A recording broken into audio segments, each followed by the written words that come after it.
Pemirsa, terima kasih Anda masih bersama kami. Tadi kita udah bertanya ke Dokter Nelson. Dok, berarti ada tingkatannya ya untuk kesleo itu? Seperti apa aja sih dok tingkatannya? Jadi kalau misalnya tingkatannya itu yang ringan mungkin dia hanya teregang saja. Ya kita bilang grade 1 gitu. Nanti kalau sudah ada robekan parsial atau robekan setengah gitu ya, setengah robekan grade 2. Nah yang grade 3 itu ada misalnya robekan putus semua ligamennya seperti itu. Tapi ada ciri-cirinya nggak dok? Misalkan kalau misalkan dia cuma bengkak doang, berarti itu dia level 1 lah istilahnya. Kalau misalkan dia bengkak dan memar, itu berarti udah parah gitu dok. Ada nggak sih dok pembedanya? Seperti itu. Oh seperti itu? Jadi kalau misalnya cuma nyeri aja, mungkin dia cuma teregang. Mungkin itu grade 1, level 1 ya. Begitu sudah ada robekan gitu itu nyeri bengkak biasanya, nyeri bengkak. Nah yang grade 3 biasa dia nyeri bengkak, terus ada perdarahan memar jadinya. Kemudian biasa disertai dengan instabilitas dari sendinya.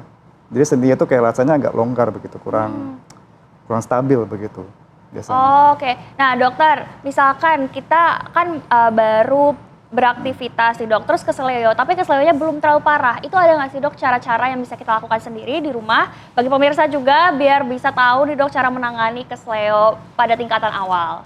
Ya, pada tingkatan awal tentunya ini ya, kita berikan dulu es gitu ya, icing seperti tadi ya.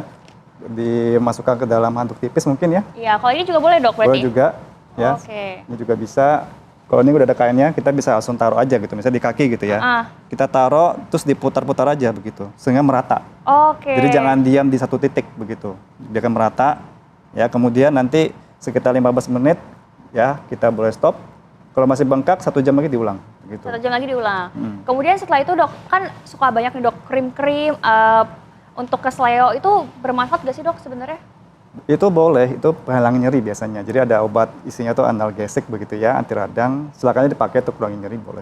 Oke. Jadi itu membantu. Sehabis menggunakan mungkin krim tersebut sudah dikompres pakai krim, terus pakai ini boleh dok. Ini apa nih dok? Kalau untuk ini kaki ya? penjangkau untuk lutut. Oh ini untuk lutut. Yang kaki, ankle tuh yang ini. Biasanya. Oh ini ankle. Tapi jadi, sebenarnya dalam sistemnya juga sama aja kayak yang di tangan ya dok ya?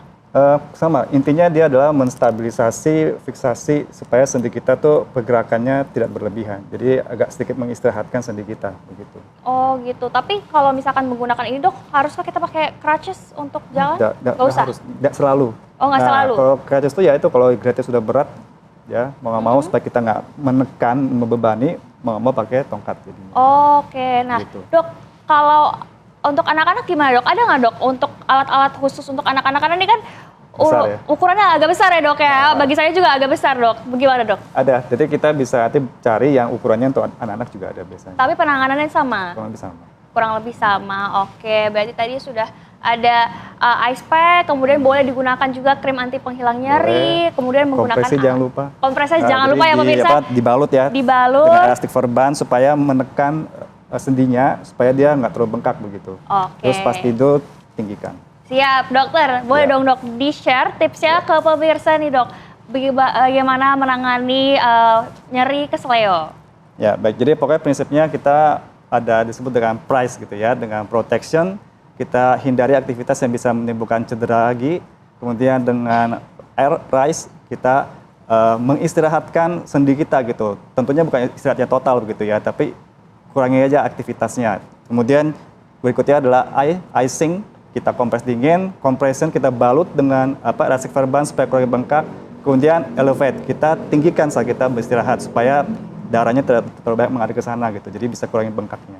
Baik, terima kasih banyak Dokter Nelson atas informasinya, sangat bermanfaat ya pemirsa. Hari ini kita udah tahu tips-tipsnya bagaimana cara mengatasi kesleo. Dan pemirsa terima kasih Anda telah menyaksikan Hidup Sehat selama 30 menit terakhir. Bersama saya Zinka Nila dan segenap kru yang bertugas pamit undur diri. Jangan lupa saksikan Hidup Sehat setiap hari Senin sampai Jumat pukul 9.30 waktu Indonesia Barat. Indonesia, hidup sehat. Hidup sehat.